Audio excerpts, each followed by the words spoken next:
आज बड़े बड़े दिग्गजों के चेहरे का राजनीतिक भविष्य क्या होने जा रहा है, ये मतदाताओं ने तय कर दिया है। आज नतीजे बताएंगे कि एकनाथ शिंदे की ताकत बढ़ी, उद्धव ठाकरे की राजनीतिक विरासत यहां से खत्म हो रही है या फिर एक नई इबारत, एक नई कहानी लिखने जा रही है। ये तय होगा कि शरद पवार बतौर चाचा, बतौर राजनीतिक महारथी अपनी राजनीतिक विरासत को बचा पाते हैं या फिर अजीत पवार उनसे 21 साबित होते हैं।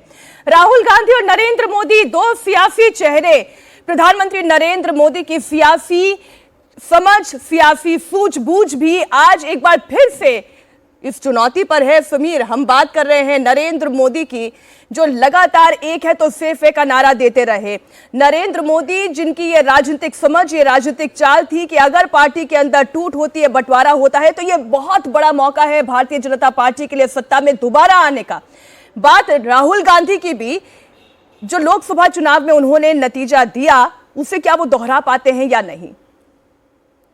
सचिन जी बिल्कुल, देखिए हम देख रहे कि जिस तरह से महाविकास आघाड़ी के नेताओं के बयान आए, चाहे संजय राउत हो या फिर उनके दूसरे नेता, वो ये कह रहे हैं कि ये चुनाव, जैसे सज्जाद नोमानी ने एक बयान दिया था बीच में, अभी स्टेटमेंट किया था जब उन्होंने महाविकास आघाड़ी के 270 लोगों को सपोर्ट किया था, उम्मीदवारों को सपोर्ट किया था, तब उन्होंने एक बात कही और इस मुद्दे को बीजेपी ने वहाँ पर काफ़ी जोर शोर से उठाया। वो मुद्दा ये था कि हमारा लक्ष्य सिर्फ महाराष्ट्र की सरकार नहीं है, हमारा लक्ष्य है दिल्ली की सरकार।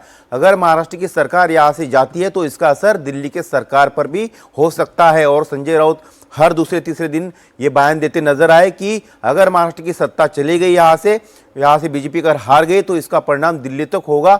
और यही कारण है कि कांग्रेस ने यहाँ पर महाविकास आघाड़ी इतना जोर लगा है कि अगर बीजेपी को यहाँ से झटका दे दिया, क्योंकि महाराष्ट्र सबसे बड़ा स्टेट है, सबसे विकसित स्टेट है और सबसे ज्यादा रेवेन्यू और इनकम देने वाला स्टेट है। ऐसे में अगर यहाँ पर सत्ता अगर कांग्रेस या महाविकास आघाड़ी पाती है तो इसका कहीं ना कहीं असर, इम्पैक्ट जो है ये राष्ट्रीय राजनीति पर भी हो सकता है। एड़ी चोटी का दम सचिन लगा दिया गया था, अब यहाँ फतवा चला है या भगवा चला है, ये देखना दिलचस्प हो जाएगा। क्योंकि भारतीय जनता पार्टी या महायुति की आप बात करें तो एक सेंट्रल थीम पर इस चुनाव को लड़ने की कोशिश की गई, जबकि महाविकास आघाड़ी की अगर आप बात करेंगे तो महाविकास आघाड़ी 2024 के लोकसभा चुनाव वाला नैरेटिव लेकर चलती रही। कभी संविधान की बात कही गई, कभी आरक्षण की बात कही गई, कभी बटेंगे तो कटेंगे के नैरेटिव को तोड़ने की कोशिश की गई। अपना क्या महाविकास आघाड़ी ने इस चुनावों में दिया है, इस पर बात करेंगे। लेकिन देखिए, महाराष्ट्र विधानसभा चुनाव को लेकर आए सभी एग्जिट पोल्स में महाविकास आघाड़ी सत्ता से दूर दिख रही है। शिवसेना, उद्धव गुट के संजय राउत ने सभी एग्जिट पोल्स को नकारते हुए दावा किया है कि उनका गठबंधन